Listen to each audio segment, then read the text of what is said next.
नमस्कार दोस्तों, I hope आप लोग अच्छे होंगे। यह गांधी द्वारा लिखी गई उनकी ऑटोबायोग्राफी है, जो the story of my experiment with तुत की भाग 5 का यह दूसरा वीडियो है। 8 से लेके 14 तक इसमें देखेंगे। चलिए शुरू करते हैं। 8 नंबर, लक्ष्मण झूला। गुरुकुल पहुंचकर और इतने ख्याति प्राप्त महात्मा मुंशी राम जी से मिलकर मुझे बहुत बड़ी राहत महसूस हुई।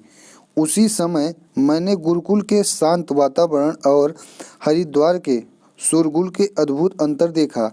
महात्मा जी ने अपने वात्सल्य से मुझे भाव विभोर कर दिया। सभी ब्रह्मचारी चौकस थे। वहाँ मैं पहली बार आचार्य रामदेव जी से मिला और मैं तुरंत भाप गया कि वे कितने शक्तिशाली और बल से युक्त हैं। हमारे कई विषयों पर अलग अलग कोण थे, फिर भी हमारी यह मुलाकात एक दोस्ती में परिवर्तित हो गई। मेरी आचार्य रामदेव जी और अन्य प्रोफेसरों से लंबी लंबी बहसें होती कि गुरुकुल में औद्योगिक प्रशिक्षण देना कितना जरूरी है। जब वापस जाने का समय आया तब उस समय से अलग होना बहुत दुखदायी था। मैं लक्ष्मण झूला की बहुत प्रशंसा सुनी थी।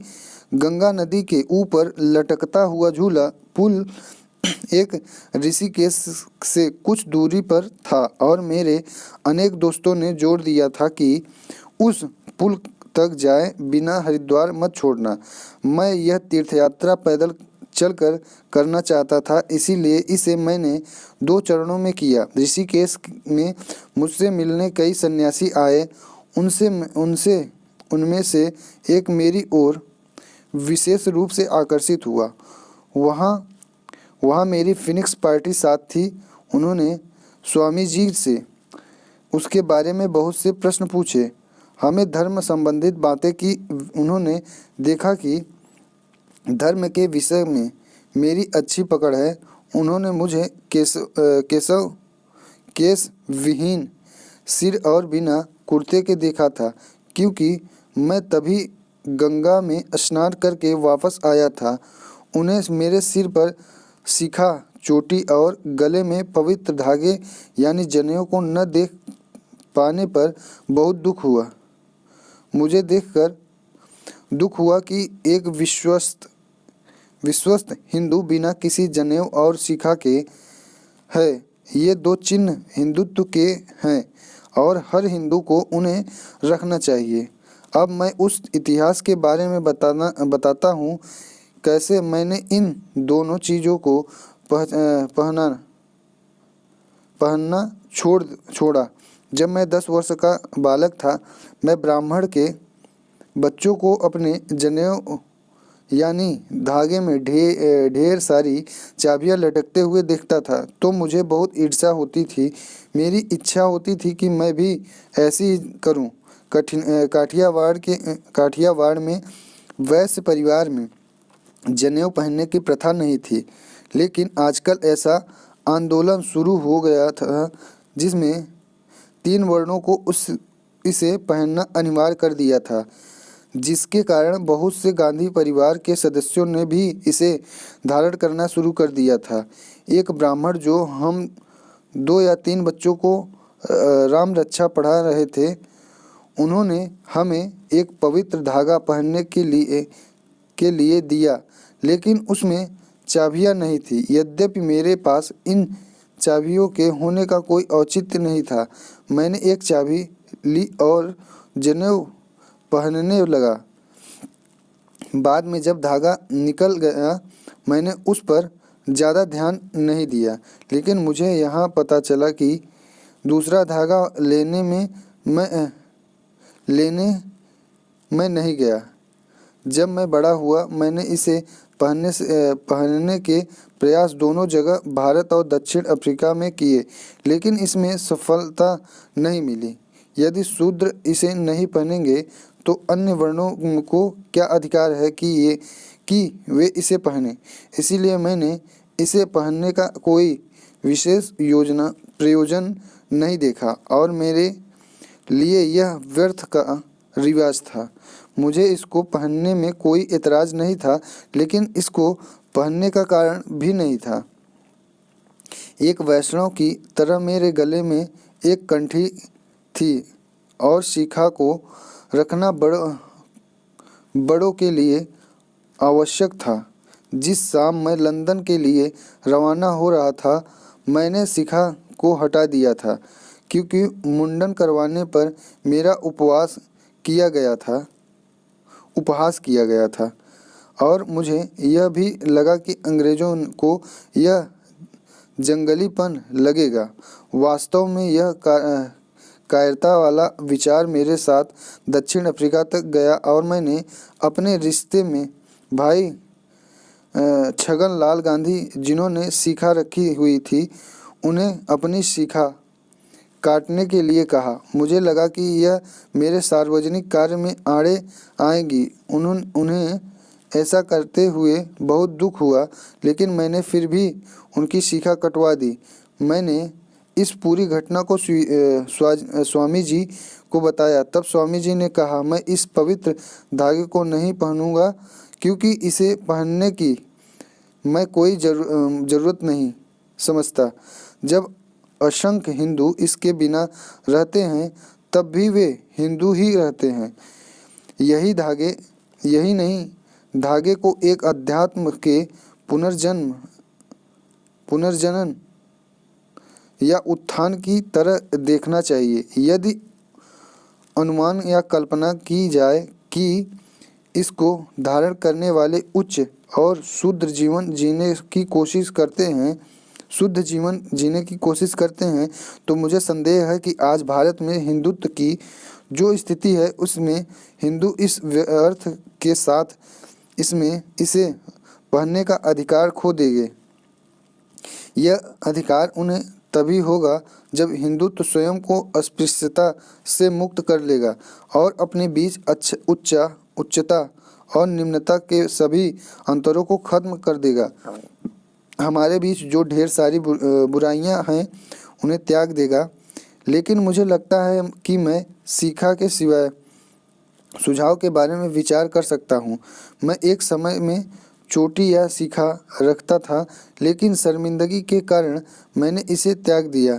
इसीलिए मैं सोचता हूँ कि इसे मुझे फिर से शुरू कर देना चाहिए। मैं इसके बारे में अपने साथियों के साथ विचार विमर्श करूँगा। स्वामी जी ने मेरे जनेऊ संबंधित विचार को पसंद नहीं किया, जिस कारण से मैं उसे पहनना नहीं चाहता था। स्वामी जी उसी कारण को उसे पहनने की वजह मान रहे थे। मेरा उसके यानी धागे के बारे में आज भी यही विचार है जो धारणा मेरी ऋषिकेश में थी। जब तक अलग अलग धर्म होंगे, तब तक उन्हें बाह्य रूप से पहचाने जाने की जरूरत होगी, लेकिन जब यही चिन्ह स्वयं के अहम को संतुष्ट करे और अपने को अन्य से उत्कृष्ट बताए, तो इसे हटाया जाना ही बेहतर होगा। मुझे यह पवित्र धागा हिंदुत्व को ऊपर उठाने का माध्यम नहीं लगता, इसीलिए यह मुझको प्रभावित नहीं करता। जहाँ तक शिखा का प्रश्न है, मेरी कायरता की वजह से इसे काट दिया गया था। अपने दोस्तों के साथ सलाह मशविरा करके मैंने फिर से चोटी या शिखा रखने का निर्णय लिया। अब वापस लक्ष्मण झूले की बात करते हैं। ऋषिकेश के रमणीय प्रकृति दृश्यों और लक्ष्मण झूले ने मन मोहक लिया था। मैंने अपना मस्तक उन महान पूर्वजों की श्रद्धा में झुकाया। उनके अंदर के प्रकृति प्रेम और उसकी धार्मिक महत्ता को वहाँ बनाने की दूरदृष्टि, जहाँ प्रकृति और धार्मिक संस्कृति का अद्भुत संगम है। जिस प्रकार लोग इतनी सुंदर जगह का उपयोग कर रहे थे, उसने मुझे बेचैन कर दिया। वे उसे मलमूत्र से गंदा करने में भी नहीं हिचकिचाए। हरिद्वार की तरह ऋषिकेश की सड़कों और नदियों के किनारों को भी लोगों ने गंदा किया हुआ था।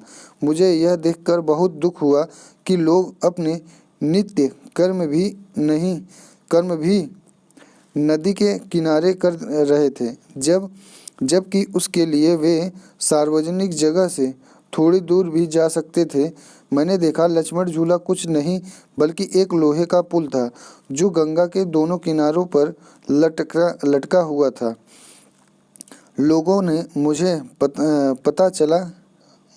लोगों से मुझे पता चला कि मूल रूप से यहाँ एक बढ़िया रस्सी का पुल था, लेकिन एक लोकोपकारी मारवाड़ी के दिमाग में रस्सी के पुल को नष्ट करके इसकी जगह एक नया पुल बनाने का विचार आया और एक लोहे का पुल जिसको बनाने में अधिक धन लगा और उसे बनाकर उसने उसे सरकार को सौंप दिया।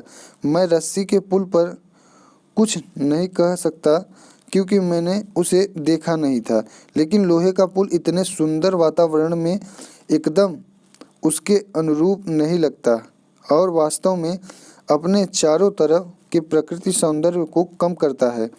इस पुल को बनाकर सरकार को इसकी चाबी सौंपना उन दिनों वह भी मेरे लिए अपने देश के प्रति वफादारी से दगा करने जैसा था। स्वर्गाश्रम वहाँ जाने के लिए इस पुल को पार करना पड़ता है। वह एक मनहूस और बेकार सी जगह है। वहाँ कुछ नहीं बल्कि लोहे की चादरों से बने कमरे हैं। मुझे बताया गया कि यहाँ साधकों यानी सन्यासी बनने को इच्छुक व्यक्तियों के लिए गए थे।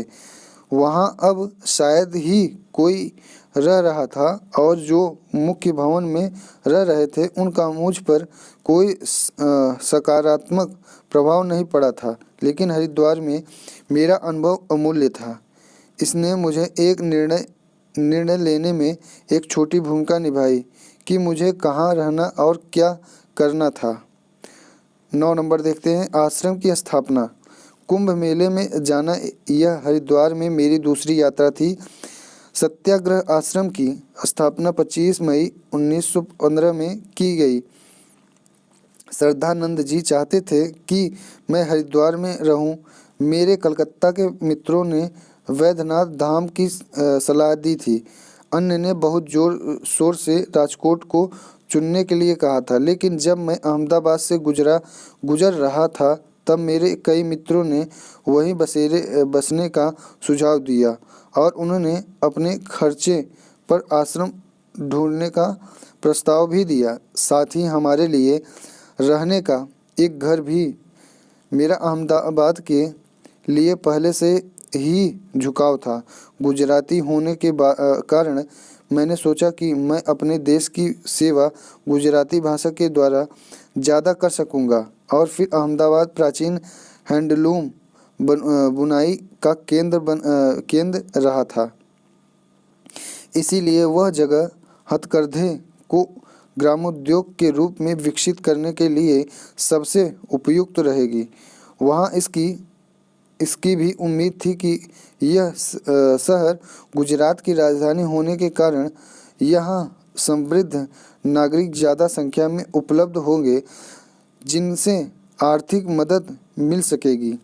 अहमदाबाद के दोस्तों में अस्पृश्यता यानी छुआछूत के बारे में भी काफ़ी चर्चा होती रहती थी। मैंने उन्हें स्पष्ट शब्दों में बता दिया था कि पहला अवसर मिलने पर मैं अस्पृश्य उम्मीदवार को लेने से नहीं कतराऊंगा अगर उसमें योग्यता है। ऐसा अस्पृश्य कहाँ है जो तुम्हारी शर्तों को पूरा कर पाएंगे? एक ही वैष्णव ने निश्चिंतता से कहा। मैं आखिरकार अहमदाबाद में एक आश्रम ढूंढने का निर्णय लिया। जहाँ तक रहने का प्रश्न था, श्रीयुत जीवनलाल देसाई जो अहमदाबाद के बैरिस्टर थे, वे मुख्य आदमी थे जिन्होंने मेरी मदद की। उन्होंने अपने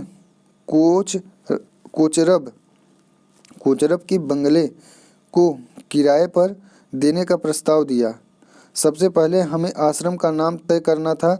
मैंने दोस्तों के साथ सलाह मशविरा किया। जो नाम उन्होंने सुझाव उनसे नाम थे सेवाश्रम, सेवा का स्थान।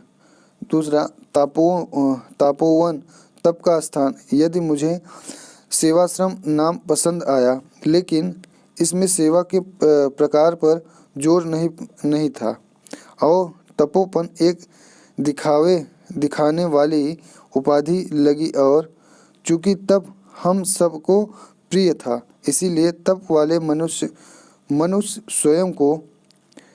स्वयं को नहीं समझ सकते थे। हमारी जाति सत्य को समर्पित थी और हमारा मुख्य व्यवसाय सत्य की खोज और सत्य का साथ देना था। मैं भारत को उस विधि से परिचित कराना चाहता था जिसका हमें दक्षिण अफ्रीका में परीक्षण किया था और मैं इसका परीक्षण भारत में करके देखना चाहता था कि यहाँ इसे किस हद तक लागू किया जा सकता है। इसीलिए मेरे साथियों और मैंने इसका नाम सत्याग्रह आश्रम चुना, क्योंकि यह हमारे लक्ष्य और हमारी सेवा दोनों को परिरक्षित कर रहा था। आश्रम को चलाने के लिए नियमों और उनके पालन के लिए कोड का होना जरूरी था। इसीलिए एक ड्राफ्ट तैयार किया गया और दोस्तों को इस पर अपना विचार देने के लिए कहा गया। जो कुछ विचार दिए गए उनमें से सर गुरुदास बनर्जी का सुझाव मेरी यादों में अभी भी है। उन्हें नियम पसंद आए थे, लेकिन उन्होंने सुझाव दिया कि इसमें विनम्रता को एक अनुपालन की तरह जोड़ना चाहिए,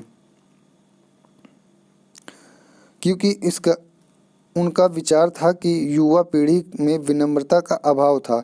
यद्यपि मैंने भी यह कमी देखी थी, लेकिन मुझे भय था कि विनम्रता नहीं रह पाएगी यदि इसका वचन लिया गया है। विनम्रता का सच्चा अर्थ आत्म प्रयास है। आत्म प्रयास मोक्ष मुक्ति है। चूँकि यह अपने आप नहीं हो पाता है, इसीलिए इसका अनुपालन आवश्यक है। मोक्ष की प्राप्ति के लिए अन्य अनुपालन भी होंगे। यदि मोक्ष के बाद किसी साधक के अंदर कोई विनम्रता या निस्वार्थता नहीं है, तब वहाँ कोई मोक्ष या सेवा की भावना नहीं है। कोई भी सेवा बिना विनम्रता के स्वार्थता और अहंकार है। हमारी पार्टी में करीब 13 तमिल थे। 5 तमिल जो युवा थे वे मेरे साथ दक्षिण अफ्रीका से आए थे। अन्य सब देश के अलग अलग भागों से आए थे। हम कुल मिलाकर 25 पुरुष और महिलाएं थे। इस तरह एक आश्रम की शुरुआत हुई। सभी अपना खाना साथ साथ खाते थे और एक परिवार की तरह रहते थे। 10 नंबर देखेंगे। कगार पर। आश्रम को शुरू हुए अभी कुछ ही महीने हुए थे जब हमारी ऐसी परिस्थिति की घड़ी आई जिसकी हमने अपेक्षा नहीं की थी। मुझे अमृतलाल खट्टर का एक पत्र मिला जिसका आशय इस प्रकार था। एक विनम्र और ईमानदार अस्पृश्य परिवार आपके आश्रम को आना चाहता है। क्या आप उसे स्वीकार करेंगे? मैं परेशान हो गया था। मैंने इसकी आशा कभी नहीं की थी। ठक्कर बापा जैसे महान व्यक्ति एक अस्पृश्य परिवार को हमारे आश्रम में रहने के लिए हमसे आज्ञा ले रहे थे। मैंने इस पत्र को अपने आश्रम वासियों के साथ साझा किया। उन्होंने इसका स्वागत किया।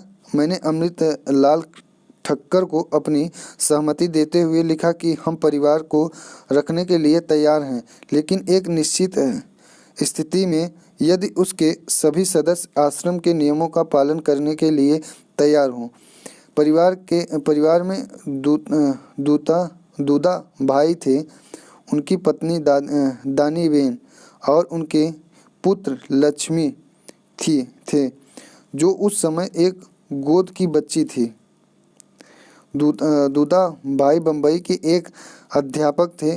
वे सब आश्रम के नियमों का पालन करने के लिए तैयार थे, लेकिन उन्हें आश्रम में लेने से वे दोस्त जो आश्रम की मदद कर रहे थे उनके बीच खलबली मच गई। सबसे पहली मुश्किल थी कुएं के उपयोग के संबंध में, जिस पर मकान मालिक का अधिकार था। जो आदमी पानी निकालने के लिए नियुक्त किया गया था उसने आपत्ति की कि हमारी बाल्टी का एक बूंद पानी भी उसको दूषित कर देगा। इसीलिए वह हमें गालियां देने लगा और दूता भाई को मारने लगा। मैंने सभी को उसकी अभद्र भाषा को सहने और किसी भी हालत में पानी निकालना जारी रखने के लिए कहा। जब उसने देखा कि बदले में हमने एक शब्द भी नहीं कहा तो उसे शर्मिंदगी महसूस हुई और उसने हमें परेशान करना बंद कर दिया। सभी प्रकार की आर्थिक सहायताएं बंद हो गई। जिस मित्र ने प्रश्न पूछा था कि क्या अछूत परिवार आश्रम के सब नियमों को मानेगा, उसने भी उम्मीद नहीं की थी कि उसका उत्तर हाँ में होगा। धन की सहायता बंद होने की खबर के साथ खबर उड़ी कि हमारा सार्वजनिक बहिष्कार किया जाएगा। हम इन सबके लिए तैयार थे। मैंने अपने साथियों को इसके बारे में बता दिया था कि यदि हमारी सुविधाएं वापस ली गई और हमारा सामाजिक बहिष्कार किया गया तब भी हम अहमदाबाद में ही रहेंगे। यहाँ रहने के बजाय हम अछूतों के स्थान पर रहने चले जाएंगे और शारीरिक श्रम करके अपना गुजारा करेंगे। स्थितियाँ इतनी बिगड़ गई कि एक दिन मगनलाल गांधी ने मुझे एक नोटिस दिया। हमारे पास रखा फंड समाप्त हो गया है और अगले महीने के लिए कुछ नहीं बचा है। मैंने तुरंत नोटिस का उत्तर दिया। तब हम अछूतों के स्थान पर जाएंगे, ऐसा पहली बार नहीं हुआ था। मेरे सामने पहले भी ऐसी परीक्षा आई थी और ईश्वर ने अंतिम क्षण में मेरी मदद की। एक सुबह मगनलाल की उस आर्थिक स्थिति को चेतावनी के थोड़े दिन बाद ही एक बच्चा आया और कहा कि एक सेठ गाड़ी में बैठे हैं और मुझे मिलना चाहते हैं। मैं उनसे मिलने बाहर गया। मैं आश्रम की कुछ मदद करना चाहता हूँ, क्या आप स्वीकारेंगे? उसने पूछा। निश्चित रूप से, मैंने कहा। और मुझे स्वीकार करना ही पड़ेगा क्योंकि अब हमारे सब स्रोत खत्म हो चुके हैं। मैं कल इसी समय आऊँगा। उसने कहा, क्या आप यहाँ रहोगे? हाँ, मैंने जवाब दिया और वे वहाँ से चले गए। अगले दिन ठीक उसी निश्चित समय पर कार हमारे घर के सामने खड़ी हुई और हॉर्न की आवाज़ आई। बच्चे इस खबर को लाए, सेठ अंदर नहीं आए। मैं उनसे मिलने बाहर गया। उन्होंने मेरे हाथ में 13,000 मूल्य के करेंसी नोट रखे और गाड़ी में वापस चले गए। मैंने इस तरह की मदद की कभी उम्मीद नहीं की थी। कितना नया तरीका था देने का। जहाँ तक मुझे याद है, यह सज्जन पुरुष कभी आश्रम नहीं आए थे। मैं उनसे केवल एक बार मिला था। कोई आना जाना नहीं, कोई पूछताछ नहीं, केवल सहायता की और चले गए। यह मेरे लिए एक विलक्षण अनुभव था। इस मदद ने अछूतों के स्थान पर जाना टाल दिया था। अब हम 1 साल तक के लिए काफ़ी सुरक्षित थे। जिस प्रकार का तूफान बाहर था उसी प्रकार का तूफान आश्रम के अंदर भी था।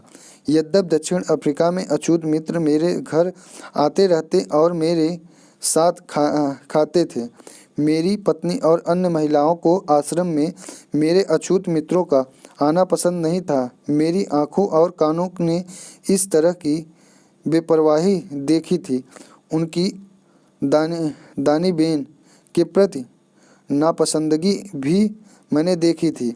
आर्थिक समस्याओं से मैं परेशान नहीं होता था, लेकिन इस प्रकार का तूफान जो आश्रम के अंदर चल रहा था वह बर्दाश्त की सीमा से परेशान कर रहा था। दानी बेन एक सामान्य महिला थी। दूधा भाई कम शिक्षित थे लेकिन समझदार थे। मुझे उनका धैर्यशील स्वभाव पसंद था। कभी कभी वे क्रोधित हो जाते थे, लेकिन कुल मिलाकर मैं उनके धैर्य से प्रभावित था। मैंने उनसे इन छोटे छोटे अपमानों को अनदेखा करने की याचना की। वे इसके लिए न केवल तैयार हुए बल्कि अपनी पत्नी को भी उन्होंने ऐसा करने के लिए मनाया। इस परिवार का आना आश्रम के लिए एक मूल्यवान पाठ था। शुरू में ही हमने पूरी दुनिया के सामने ऐलान कर दिया था कि आश्रम अछूत के प्रति भेदभाव नहीं करेगा। जो आश्रम की मदद करना चाहते थे वे सतर्क हो गए थे और आश्रम का इस क्षेत्र में काम काफ़ी कुछ आसान हो गया था। यह सच्चाई कि ज़्यादातर रूढ़िवादी हिंदू जो आश्रम के नित्य प्रतिदिन के खर्चों को संभाल रहे थे, उनके लिए यह स्पष्ट संकेत था कि अस्पृश्यता की नींव हिल गई है। और इसके कई साक्ष्य यहाँ थे। अच्छे हिंदू भी थे जो ऐसे आश्रम की मदद करने से नहीं हिचकिचाते थे। जहाँ हम अछूतों के साथ मिलकर खाना खा रहे थे, यह कोई छोटा मोटा सबूत नहीं था। अफसोस है कि यहाँ मुझे इस विषय से संबंधित कई चीज़ों को छोड़ना पड़ेगा कि कैसे हमने इस मुख्य विषय से संबंधित नाजुक विषयों को संभाला और कैसे हम इन परेशानियों से उबर पाए थे। इसके अलावा भी कई विषय जो सत्य के प्रयोगों के लिए काफ़ी प्रासंगिक है। आगे के अध्यायों में भी यह कमी बनी रहेगी। मुझे कुछ महत्वपूर्ण वर्णन को भी छोड़ना पड़ेगा क्योंकि इस ड्रामे के कई चरित्र अभी भी जीवित हैं और बिना उनकी इजाज़त के मैं किसी भी घटना में उनका नाम नहीं ले सकता। जहाँ जहाँ उनकी भूमिका रही है, यह व्यवहारिक भी नहीं है कि जब तक मैं उनसे स्वीकृति लेता रहूं कि जिन अध्यायों से उनका संबंध है उसमें उलटफेर करता रहूं। इसके अलावा उन सब प्रक्रियाओं को करना इस आत्मकथा की सीमा से बाहर है। इसीलिए मुझे डर है कि बची हुई कहानी, जो कि सत्य की खोज करने वालों के लिए अमूल्य है, मुझे उसमें से कई चीज़ों को छोड़ते हुए बताना होगा। फिर भी यह मेरी इच्छा और आशा है कि यदि ईश्वर की इच्छा हुई तो मैं इस कहानी को असहयोग के दिनों तक ले जाऊंगा। 11 नंबर अनुबंधित मजदूरों के उत्प्रवास का उन्मूलन। अब मैं थोड़े समय के लिए आश्रम से विदा लेना चाहूँगा, जिसमें शुरू से ही कई बाह्य और अंदर के तूफानों को झेलना पड़ा था। और इस विषय से हटकर अब मैं अपने दूसरे विषय पर जाऊंगा, जिसने मेरा ध्यान आकृष्ट किया था। अनुबंधित या बंधुआ मजदूर जो भारत से 5 वर्ष या इससे कम अवधि के लिए बाहर मजदूरी करने गए थे। इसमें सन 1914 के स्मष्ट गांधी सेटलमेंट के तहत 3 पाउंड की राशि का टैक्स जो नेटल में लाया जाता था उसे समाप्त कर दिया गया था। लेकिन भारत में समान उत्प्रवास का उपचार करना अभी भी बाकी था। मार्च 1916 में पंडित मदन मोहन मालवीय जी ने imperial legislative council Sahib Vidhan Parishad को अनुबंधित मजदूर प्रणाली के उन्मूलन का एक प्रस्ताव भेजा था। इस प्रस्ताव को स्वीकार करते हुए लॉर्ड हार्डिंग ने घोषणा की कि उन्होंने महामहिम की सरकार से आगे आने वाले समय में प्रणाली में इसके उन्मूलन का वचन ले लिया है। फिर भी मुझे लगा कि इस तरह के स्पष्ट आश्वासन से भारत संतुष्ट नहीं हो सकता था, बल्कि उसे इसके तुरंत उन्मूलन के लिए आंदोलन करना चाहिए। भारत ने केवल अपनी लापरवाही की वजह से इस प्रणाली को बर्दाश्त किया था और मेरा विश्वास था कि अब समय आ गया है जब लोग इसके हल के लिए सफलतापूर्वक आंदोलन कर सकते हैं। मैं कुछ नेताओं से मिला, प्रेस में भी लिखा और देखा कि सार्वजनिक विचार इसके तुरंत उन्मूलन के पक्ष में थे। क्या यह सत्याग्रह के लिए उचित विषय था? मुझे इसमें कोई संदेह नहीं था कि यह उचित विषय था, लेकिन मैं इसे कैसे करूं यह नहीं जानता था, यानी इसको करने की प्रक्रिया से अनभिज्ञ था। इस बीच वायसराय ने संभावित उन्मूलन के बारे में कुछ गुप्त नहीं रखा था, जिसके बारे में उन्होंने कहा था कि सही समय आने पर, साथ ही कुछ वैकल्पिक व्यवस्था लागू करने के बाद इसे समाप्त करेंगे। इसीलिए फरवरी 1917 में पंडित मदन मोहन मालवीय जी ने तुरंत इसके उन्मूलन के लिए बिल लाने के लिए कहा। लॉर्ड चेम्सफोर्ड ने इजाज़त देने से मना कर दिया।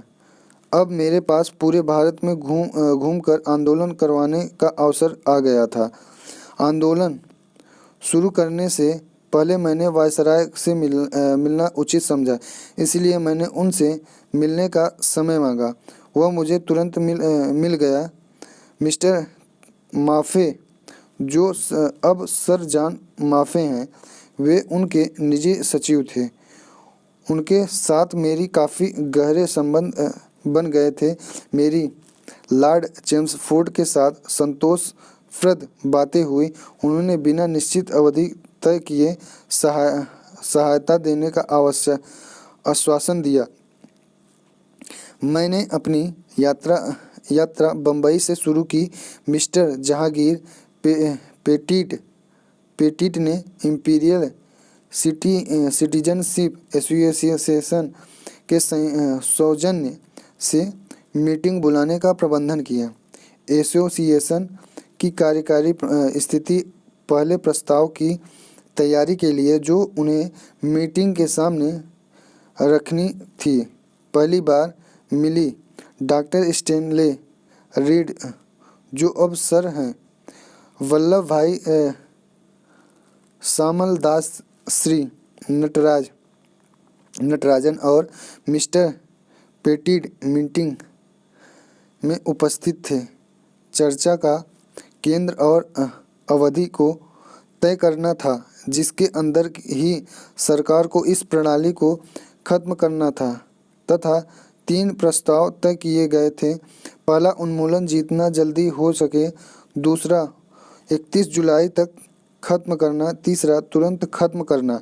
मैं एक निश्चित तारीख में उन्मूलन के पक्ष में था, क्योंकि तब तक हम कुछ करने का निर्णय नहीं ले सकते थे। यदि सरकार हमारी याचना को निश्चित अवधि के भीतर स्वीकार नहीं करती है। श्री लल्लू भाई तुरंत उन्मूलन के पक्ष में थे। उन्होंने कहा, तुरंत और 31 जुलाई से कम की अवधि निश्चित की। मैंने उन्हें स्पष्ट किया कि इस तुरंत शब्द का अर्थ जनता नहीं समझेगी। यदि हमें कुछ करना है तो एक निश्चित शब्द का प्रयोग करना पड़ेगा, क्योंकि हर कोई इसे अपनी तरह से समझेगा और सरकार अपनी तरह से समझेगी। 31 जुलाई में कोई अनिश्चितता नहीं थी, और यदि तब तक कुछ नहीं होता है तब हम आगे बढ़ेंगे। डॉक्टर रीड ने तर्क की दृढ़ता देखी और आखिर में लल्लू भाई की सहमत हो गई। हमने 31 जुलाई को आखिरी दिन की तरह तय किया। तब तक बंधुआ उन्मूलन पास हो जाना चाहिए, और मीटिंग में यह प्रस्ताव पास किया गया और पूरे भारत की सभाओं में इसी प्रकार का प्रस्ताव पास किया गया। श्रीमती जयजी पेटिट ने महिला डेप्यूटेशन को वायसराय तक ले जाने के लिए सभी महिलाओं को संगठित करने के लिए अपनी पूरी शक्ति लगा दी। बम्बई की महिला जो इस डेप्यूटेशन का हिस्सा बनी थी, उसने मुझे कुछ नाम याद हैं। ये थी लेडी टाटा और दिलसाद बेगम। इस डेप्यूटेशन का काफ़ी गहरा प्रभाव पड़ा। वायसराय ने बहुत उत्साहवर्धक जवाब दिया था। मैं कराची, कलकत्ता और अन्य कई जगहों पर गया। हर जगह सभाएं अच्छी रही और वहाँ असीमित उत्साह भी था। मैंने जब आंदोलन शुरू किया तब इस तरह के उत्साह की उम्मीद नहीं की थी। उन दिनों मैं अकेले ही सफ़र किया करता था, इसीलिए यह मेरे लिए अद्भुत अनुभव था। सीआईडी के आदमी हमेशा मेरे पीछे लगे हुए थे, लेकिन चूंकि मेरे पास कुछ भी छिपाने के लिए नहीं था, उन्होंने मुझे शारीरिक रूप से नुकसान नहीं पहुंचाया और न ही मैंने उन्हें परेशान किया। सौभाग्यवश तब तक मेरे साथ महात्मा का पद नहीं हुआ था, लेकिन फिर मैं जहाँ कहीं भी जाता मेरे परिचित मुझे उसी नाम से पुकारते रहते थे। एक अवसर पर इन जासूसों ने मुझे कई स्टेशनों पर काफ़ी परेशान किया। वे मुझसे मेरा टिकट छुपाने पूछते और फिर उसका नंबर लिखते। जाहिर है जो कुछ उन्होंने मुझे पूछा मैंने तुरंत उनका जवाब दिया। मेरे ट्रेन के सहयात्री मुझे कोई साधु या फ़कीर समझते थे, लेकिन जब उन्होंने देखा कि हर स्टेशन पर मुझे कैसे परेशान किया जा रहा था, तब वे बहुत क्रोधित हुए और उन्होंने जासूसों को भला बुरा कहा। आप लोग एक बेचारे साधु को बेकार में क्यों परेशान कर रहे हैं? उन्होंने इसका विरोध किया। क्या आप इन गधों को अपना टिकट नहीं दिखा रहे हैं? उन्होंने मेरी ओर इशारा करते हुए कहा। मैं उन्हें आराम से समझाया, मुझे टिकट दिखाने में कोई परहेजी नहीं है। वे अपना कर्तव्य कर रहे हैं। यदि इससे संतुष्ट नहीं हुए, उनकी मेरे प्रति सहानुभूति बढ़ती ही जा रही थी और वे एक मासूम व्यक्ति के साथ इस प्रकार के व्यवहार का पुरजोर विरोध कर रहे थे। लेकिन यह महसूस कुछ नहीं थी। असली परेशानी तो तीसरे दर्जे की यात्रा करना था। मेरा इसका सबसे बड़ा अनुभव लाहौर से दिल्ली तक था। मैं कराची से कलकत्ता लाहौर से गुजरते हुए जा रहा था, जहाँ पर मुझे ट्रेन बदलनी थी। उस ट्रेन में जगह पाना असंभव था, वह भरी हुई थी और मैं केवल उसमें जोर ज़बरदस्ती करके ही घुस सका। अक्सर मुझे खिड़की से होकर ही अंदर जाना पड़ता, यदि उसके दरवाजे बंद होते थे। मुझे कलकत्ता एक मीटिंग में तय तारीख में पहुंचना था और यदि मुझसे ट्रेन छूटती तो मैं समय पर नहीं पहुंच सकता था। मैंने अंदर घुसने की उम्मीद लगभग छोड़ दी थी। मुझे लेने के लिए कोई तैयार नहीं था। तब सामान ढोने वाले ने मेरी परेशानी देखी और मुझे कहा, मुझे 12 आने दो, मैं आपको सीट दिलवा दूंगा। ठीक है, मैंने कहा, तुम्हें मैं 12 आने दूंगा यदि तुम मुझे सीट दिलवा दोगे। वह युवा व्यक्ति एक डिब्बे से दूसरे डिब्बे जाता रहा और यात्रियों से अंदर घुसने की याचना करता रहा, लेकिन उसकी बात किसी ने नहीं सुनी। जैसे ही ट्रेन चलने वाली थी, किसी यात्री ने कहा, यहाँ जगह नहीं है, लेकिन यदि तुम चाहो तो किसी तरह तुम उसे अंदर कर दो। उसे खड़ा रहना पड़ेगा। ठीक है, युवा पोर्टर ने कहा। मैं तुरंत तैयार हो गया और उसने मुझे उठाकर खिड़की से अंदर धकेल दिया। इस प्रकार पोर्टर ने अपने 12 आने कमाए। यह रात परीक्षा की रात थी। अन्य यात्री किसी तरह बैठे हुए थे और मैं 2 घंटे खड़ा रहा। इस बीच कुछ यात्री मुझे कह रहे थे तुम नीचे क्यों नहीं बैठते। मैंने उन्हें समझाना चाहता था कि वहाँ बैठने की कोई जगह नहीं थी, लेकिन उन्हें मेरा खड़ा होना बर्दाश्त नहीं हो रहा था। यद्यपि वे अपनी बर्थ पर फैलकर लेटे हुए थे, उन्होंने मुझे परेशान करना नहीं छोड़ा और मैंने उन्हें विनम्रता से समझाना नहीं छोड़ा। आखिरकार उन्हें थोड़ा बहुत शांत किया। कुछ ने मुझसे मेरा नाम पूछा। जब मैंने उन्हें अपना नाम बताया तब वे बहुत शर्मिंदा हुए और उन्होंने मेरे लिए जगह बनाई। इस प्रकार धैर्य को इनाम मिला। मैं बहुत थक चुका था, मेरा सिर घूम रहा था। ईश्वर ने मुझे तब मदद भेजी जब मुझे उसकी अत्यंत आवश्यक थी। इस प्रकार मैं किसी तरह दिल्ली पहुंचा और फिर वहां से कलकत्ता। कासिम बाजार के महाराजा, जो कलकत्ता सभा के अध्यक्ष थे, मैं उनका मेहमान था और कराची के तरह वहाँ की सीमित उत्साह था। इस सभा में कई अंग्रेज भी उपस्थित थे। 31 जुलाई से पहले गवर्नर ने घोषणा की कि भारत से अनुबंधित मजदूरों का उत्प्रवास समाप्त कर दिया गया। यह सन 1894 था जब मैंने सबसे पहली याचना इस प्रणाली के विरोध में दी थी और तब मैंने आशा की थी वह अर्ध गुलामी जैसे एक सर डब्ल्यू हंटर इस प्रणाली के लिए कहते थे, वह किसी दिन समाप्त की जाएगी। वहाँ कई ने उन्होंने एक आंदोलन में सहायता की थी जब इसे सन 1894 में शुरू किया गया था। मैं केवल यही कह सकता हूँ कि संभावित सत्याग्रह के आंदोलन की वजह से यह जल्दी समाप्त कर दिया गया। इस आंदोलन का विस्तृत वर्णन और जिन्होंने इसमें हिस्सा लिया था उसके लिए मैं पाठकों को अपने सत्याग्रह इन साउथ अफ्रीका दक्षिण अफ्रीका में सत्याग्रह को पढ़ने के लिए कहूँगा। 12 नील के दाग। चंपारण राजा जनक की भूमि है।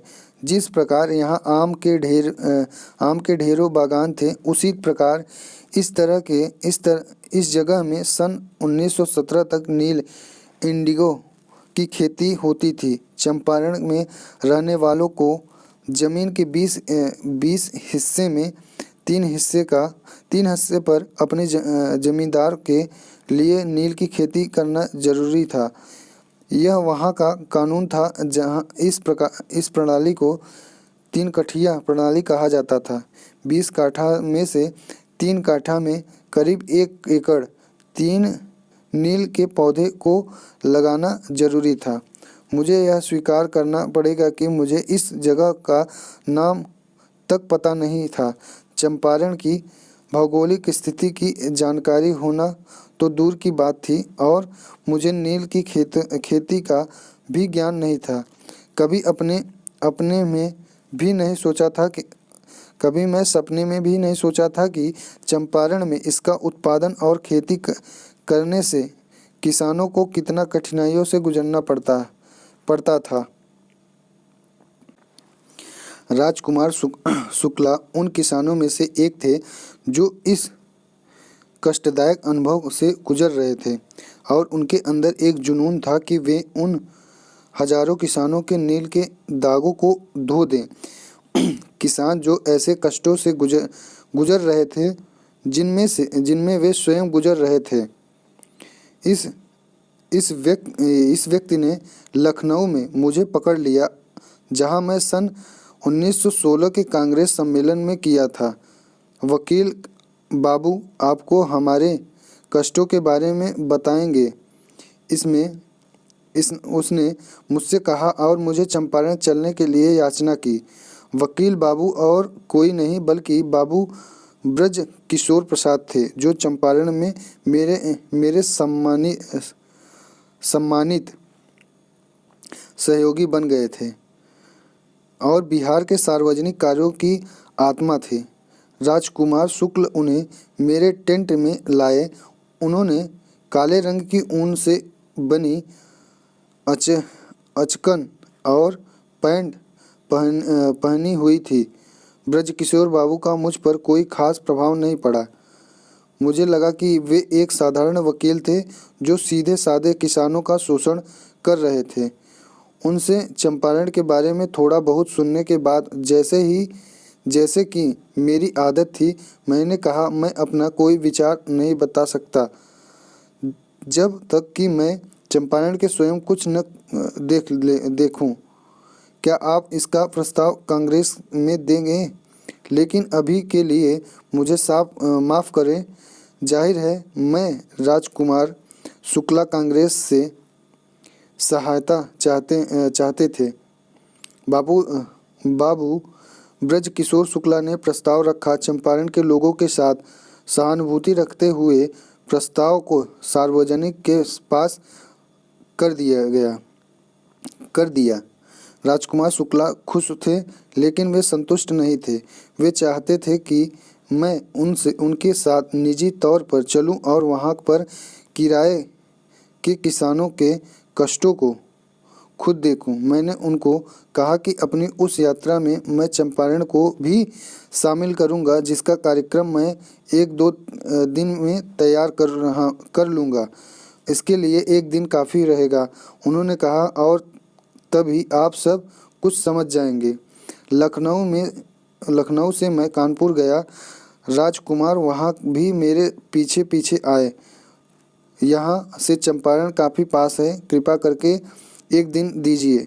उसने जोर दिया, कृपया अभी मुझे माफ़ कर दीजिए, लेकिन मैं वचन देता हूँ कि मैं आऊँगा, मैंने कहा और उन्हें आश्वस्त किया। मैं वापस आश्रम गया। राजकुमार वहाँ भी आ गया था। कृपया जाने का दिन निश्चित कर दीजिए, उसने कहा। ठीक है, मैंने कहा, मैं कलकत्ता में फला तारीख को रहूँगा। कृपा करके आप मुझे वहाँ मिलें और साथ ले चलें। मुझे नहीं पता था कि कहाँ जाना है, क्या करना है और क्या चीज़ें देखनी है। जब तक मैं कलकत्ता में भूपेन बाबू के यहाँ पहुँचा, राजकुमार शुक्ला वहाँ पहले से ही पहुँच चुके थे और वहाँ रह रहे थे। इस प्रकार ऐसे नादान, असभ्य लेकिन कट्टर किसान ने मेरा मन मोह लिया। हम सन 1917 में कलकत्ता से चंपारण की ओर चले।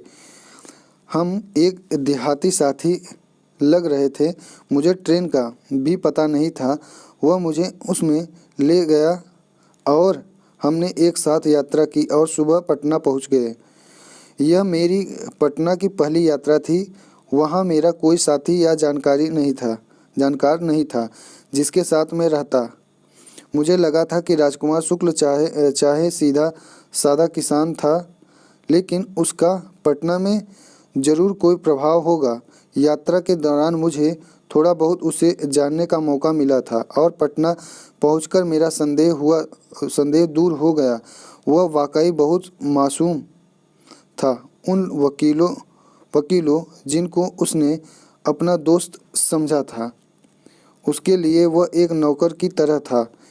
इस तरह के किसान मुवक्किल और उसके वकील में इतना ज़्यादा अंतर था जैसे बाढ़ में गंगा चौड़ी हो जाती है। राजकुमार शुक्ल मुझे पटना में राजेंद्र बाबू के घर ले गया। राजेंद्र बाबू पूरी या किसी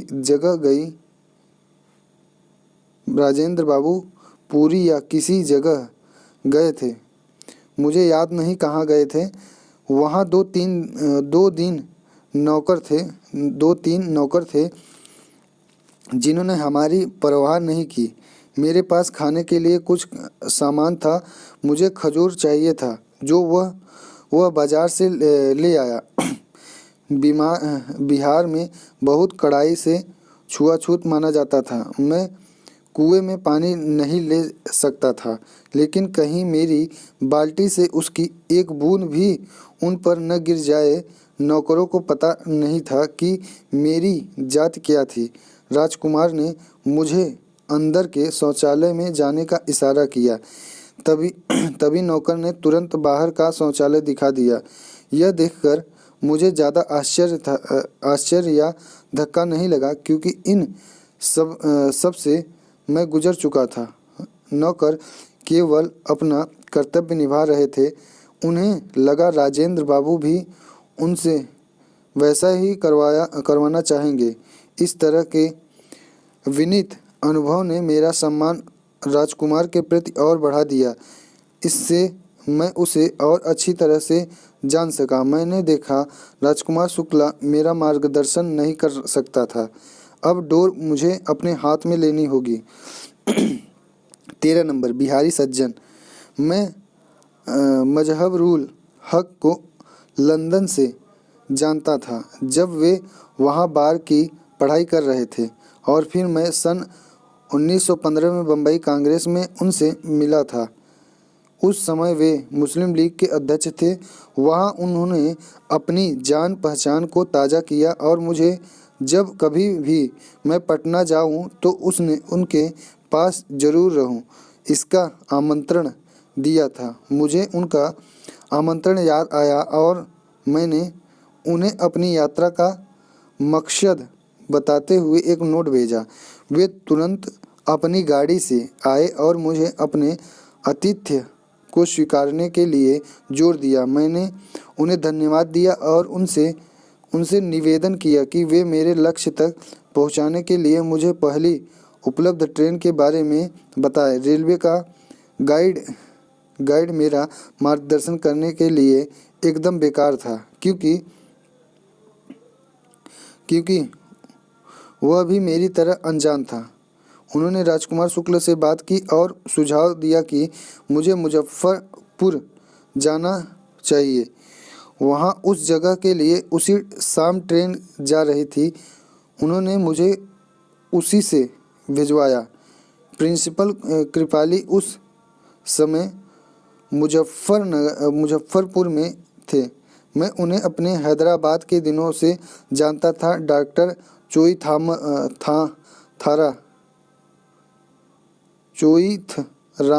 राम ने मुझे उनके महान त्याग, उनकी सादगी भरी जिंदगी के बारे में, और चोईथ राम ने उस आश्रम जिसे वे प्रोफेसर कृपलानी द्वारा दिए गए पैसे से चल रहे थे, उनके बारे में बताया था।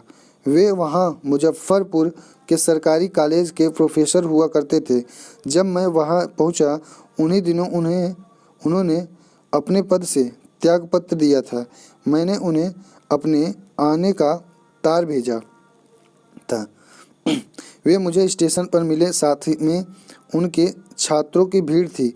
यद्यपि ट्रेन वहाँ आधी रात को पहुँची थी, उनके पास रहने का कोई कमरा नहीं था। वे प्रोफेसर मलकानीन के साथ रह रहे थे, जो इस प्रकार मेरे भी मेज़बान बने। यह उन दिनों साधारण बात हुआ करती थी जब एक सरकारी प्रोफेसर मेरे जैसे व्यक्ति को शरण दे। प्रोफेसर कृपलानी ने मुझसे बिहार की खराब परिस्थितियों के बारे में बताया, विशेषकर तिरहुत संभाग डिवीज़न के बारे में, और मुझे आगे आने वाली कठिनाइयों का अनुमान दिया। उनके बिहारियों के साथ काफ़ी प्रगाढ़ संबंध थे और उन्होंने उनसे मेरे उस मिशन के बारे में बात की थी जिसकी वजह से मैं बिहार आया था। दूसरे दिन सुबह वकीलों को छोटा सा समूह मुझसे मिलने आया। मुझे अभी भी याद है कि रामन वमी प्रसाद उसके साथ था, क्योंकि उसकी सच्चाई मुझे विशेष रूप से अच्छी लगी थी। उसने कहा, यह संभव नहीं है कि जिस तरह के काम के लिए आप यहाँ आए हैं उसके लिए आप यहाँ रहेंगे। उनका आशय प्रोफेसर मलकानी के कमरे से था। आपको हमारे पास आना होगा और हम में से एक के साथ रहना होगा।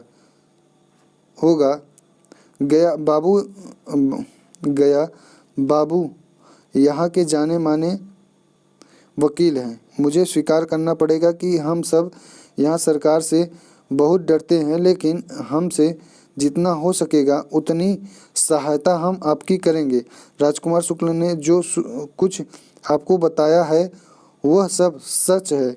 यह दुख की बात है कि आज हमारे नेता यहाँ नहीं हैं, फिर भी हमने उन दिनों बाबू किशोर और बाबू राजेंद्र प्रसाद को तार भेज दिया है।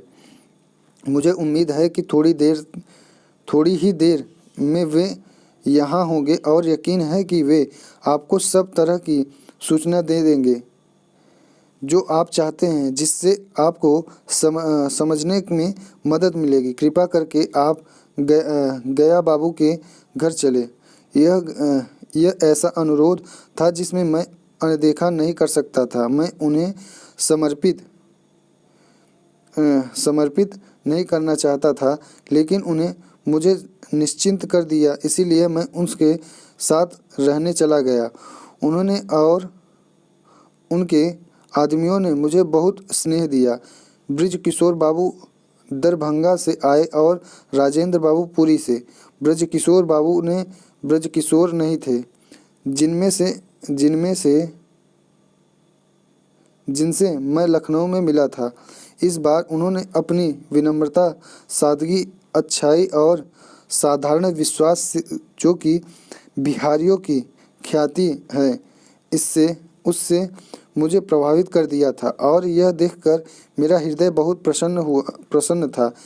बिहारी वकीलों की उनके प्रति श्रद्धा मेरे लिए एक आश्चर्य की बात थी। शीघ्र ही मैंने दोस्तों के इस समूह से जिंदगी भर के लिए दोस्ती के बंधन में बंध गया। ब्रज किशोर बाबू ने मुझे केस के बारे में बताया। अक्सर वे इन गरीब किसानों के मामलों को अदालत में खड़ा करते थे। इस तरह के 2 बचे हुए केसों में मैं उनके साथ गया था। जब वे किसी भी एक केस को जीत जाते, तब वे अपने को यह कहकर संतुष्ट करते कि आखिर वे इन गरीब किसानों के लिए कुछ करने की कोशिश तो कर रहे हैं।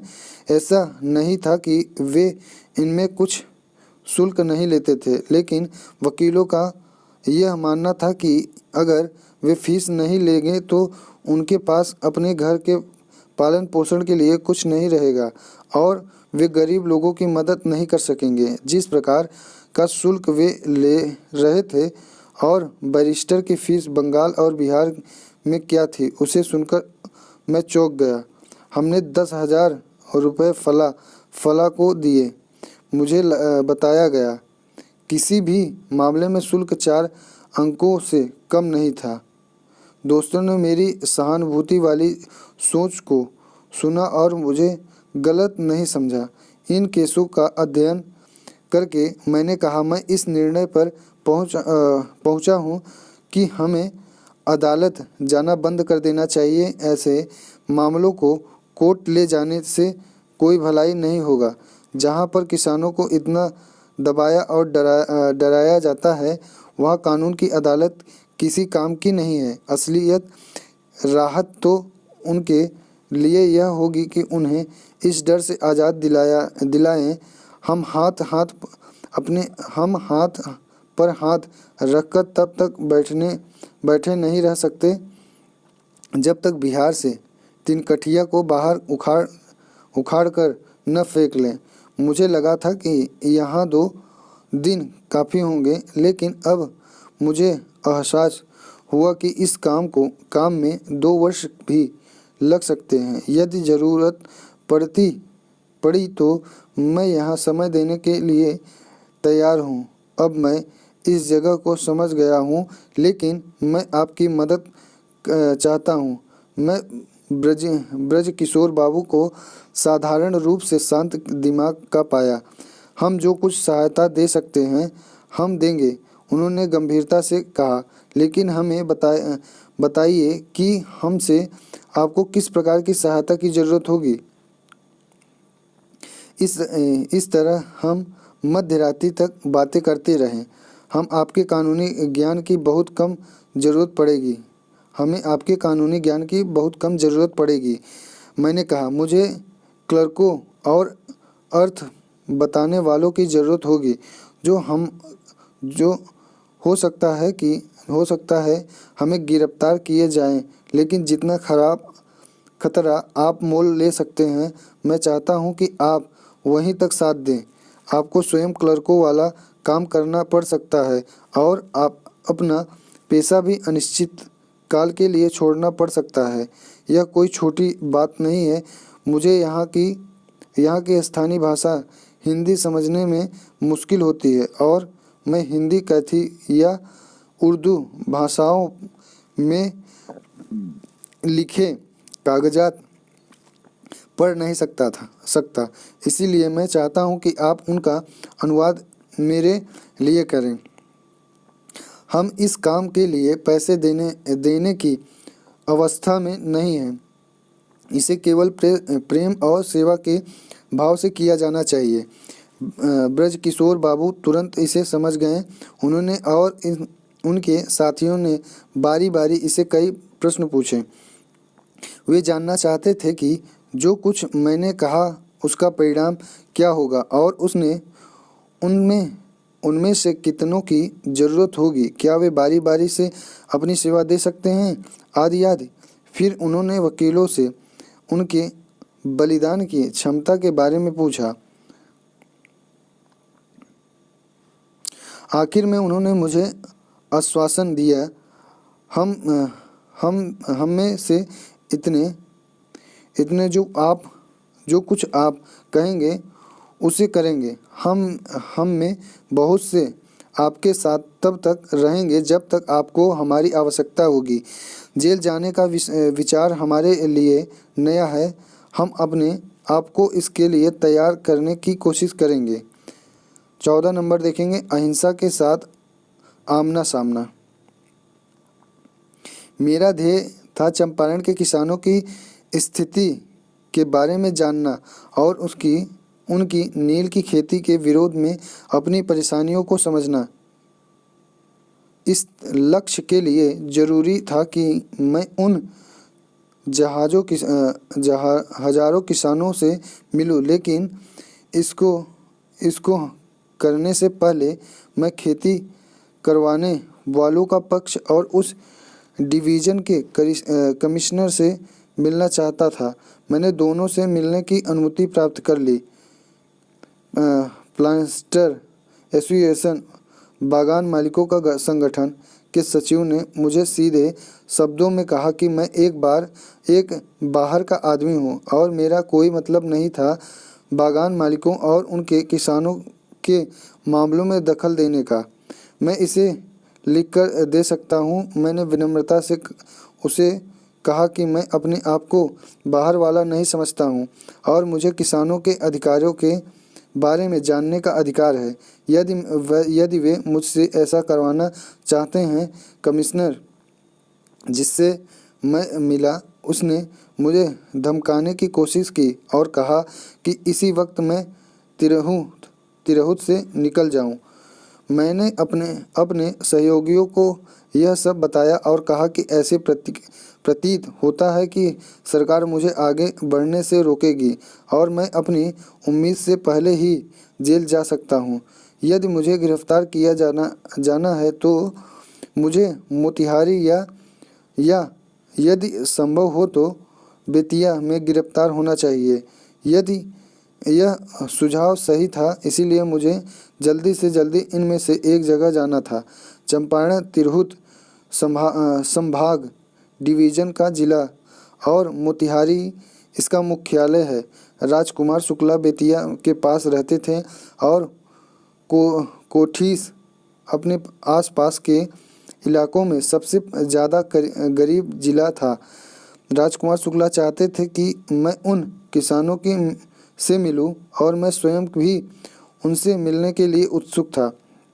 मैं अपने सहयोगियों के साथ मोतिहारी के लिए उसी दिन निकल गया। बाबू गोरखनाथ ने मुझे अपने घर में रहने का सम्मान दिया, जो एक प्रकार से कारवां सराय बन गया। यहाँ हम सब मुश्किल से समा सके। उसी दिन हमने सुना कि मोतिहारी से 5 मील की दूर एक किसान के साथ दुर्व्यवहार किया गया। यह तय किया गया कि बाबू धरणीधर प्रसाद के साथ जाकर मुझे उससे अगली सुबह मिलना चाहिए और इसके अनुसार हम हाथी पर सवार होकर वहाँ के लिए चल पड़े। वास्तव में चंपारण में हाथी की सवारी उतनी ही समान है जैसे गुजरात में बैलगाड़ी की सवारी है। हम मुश्किल से आधे रास्ते ही पहुँचे थे कि पुलिस सुपरिटेंडेंट के एक संदेशवाहक ने रास्ता रोककर कहा कि सुपरिटेंडेंट ने अपनी शुभकामनाएं भेजी हैं। मैं समझ गया कि उसका क्या मतलब था। धरणीधर बाबू को अपने नियत स्थान पर जाने के लिए छोड़कर मैं भेजी गई गाड़ी पर सवार हुआ। वहाँ उसने मुझे चंपारण छोड़ने की नोटिस थमाई और वापस मुझे घर ले गया। जब उसने नोटिस मिलने की लिखित स्वीकृति मांगी तब मैंने लिखा, मैं उनकी चंपारण छोड़ने की आज्ञा नहीं मानूंगा जब तक मेरी जानकारी पूरी तरह से मुझे नहीं मिल जाती। अगले दिन मुझे चंपारण न छोड़ने और आज्ञा को न मानने का सम्मान मिला और वहाँ जांच पड़ताल के लिए हाजिर होने का आदेश मिला। मैं रात भर ब्रजकिशोर प्रसाद को जरूरी निर्देश और चिट्ठियाँ लिखने में जागा रहा। नोटिस और सम्मान मिलने की खबर जंगल की आग की तरह फैल गई। मुझे बताया गया कि उन दिन मोतिहारी में अभूतपूर्व दृश्य देखे गए। गोरख बाबू का घर और अदालत लोगों से भरी हुई थी। सौभाग्यवश मैंने पूरी रात के दौरान अपने सभी काम समाप्त कर दिए थे, इसीलिए मैं भीड़ को संभाल सका। मेरे साथी बहुत बड़ी मदद साबित हुए। वे भीड़ को नियंत्रित करने में लगे रहे क्योंकि मैं जहाँ कहीं भी जा रहा था भीड़ मेरे पीछे पीछे चल रही थी। अधिकारियों के साथ एक प्रकार का मित्रतापूर्वक संबंध बन गया था। कलेक्टर, मजिस्ट्रेट, पुलिस सुपरिटेंडेंट और हम काफ़ी मित्रवत थे। मैं कानूनी तौर पर भले ही नोटिस का विरोध कर सकता था, इसके बजाय मैंने सभी नोटिस को स्वीकार किया था और मेरा अधिकारियों के साथ व्यवहार सही था। इस प्रकार उन्होंने देखा कि मैं किसी को निजी तौर पर परेशान नहीं करना चाहता था, बल्कि मैं उनके आदेश का नागरिक प्रतिरोध करना चाहता था।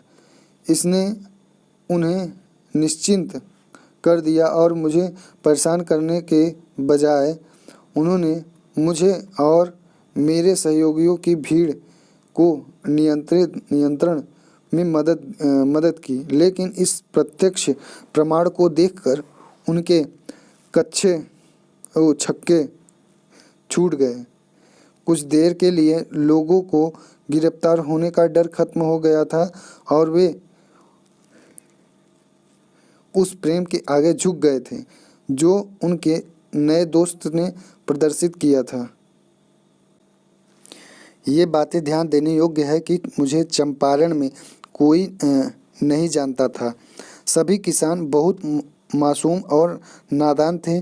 चूँकि चंपारण गंगा से काफ़ी दूर उत्तर दिशा में है और ठीक हिमालय की तलहटी में जो नेपाल की सीमा के पास स्थित था और पूरे भारत से कटा हुआ था, उन भागों में कांग्रेस को कोई नहीं जानता था और जिस किसी ने इसका नाम यदि सुना भी था तो वे भी इसका सदस्य बनने या यहाँ तक कि नाम लेने से भी कतराते थे। अब कांग्रेस और इसके सदस्य इस धरती में आ गए थे। यद्यपि कांग्रेस के नाम पर नहीं, तथापि अप्रत्यक्ष रूप से ज़्यादा जोर और वास्तविकता के साथ अपनी ताकत दिखाई थी। अपने सहयोगियों के साथ हमने निर्णय लिया था कि यहाँ कुछ भी कांग्रेस के नाम से नहीं किया जाएगा। हम यहाँ केवल काम करना चाहते थे, हमें कोई नाम पदार्थ या उसकी छाया भी नहीं चाहिए थी, क्योंकि सरकार और उसे चलाने वाली यानी बागवान के मालिकों को कांग्रेस के नाम से ही घृणा थी। उनके लिए कांग्रेस का मतलब था वकीलों की तकरार, कानून की कमियों से फ़ायदा उठाने वाले बम और अराजक अपराध करने वाले और अपनी कूटनीति और पाखंड के लिए जाने जाते थे। हमें दोनों सरकार और बागवान मालिकों को गलत साबित करना था। किसानों को किसी कांग्रेस नाम के संगठन की भनक भी नहीं लगने देने का निर्णय लिया था। यही काफ़ी था। हमने सोचा यदि वे बजाय कांग्रेस के नाम के उसकी भावनाओं को समझेंगे और उसका पालन करेंगे तो बेहतर होगा।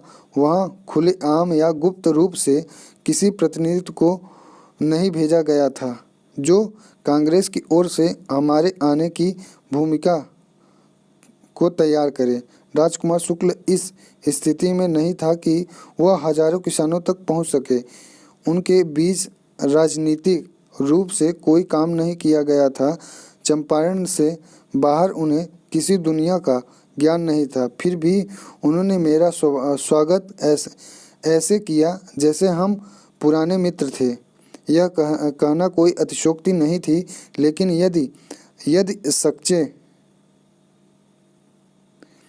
यदि सच्चे शब्दों में बताया जाए तो किसानों के साथ मिलते समय मुझे लगा ईश्वर अहिंसा और सच मेरे सामने थे। जब मैं अपनी उपाधि को इस एहसास के साथ देखता हूँ तो मुझे कुछ नहीं, केवल लोगों के लिए प्यार दिखता है, और यह कुछ नहीं बल्कि अहिंसा के प्रति मेरी प्रगाढ़ आस्था है। चंपारण का वह दिन मेरे जीवन की अविस्मरणीय घटना थी। किसानों और मेरे लिए एक अविस्मरणीय दिन। कानून के अनुसार मेरा ट्रायल होना था, लेकिन जो सरकार यह कह रही थी कि उसका स्वयं का ट्रायल था। कमिश्नर जिस जाल में मुझे जकड़ना चाह रहा था, उसमें सरकार खुद ही फंस गई। वीडियो देखने के बहुत बहुत धन्यवाद। इसके आगे 15 से देखेंगे।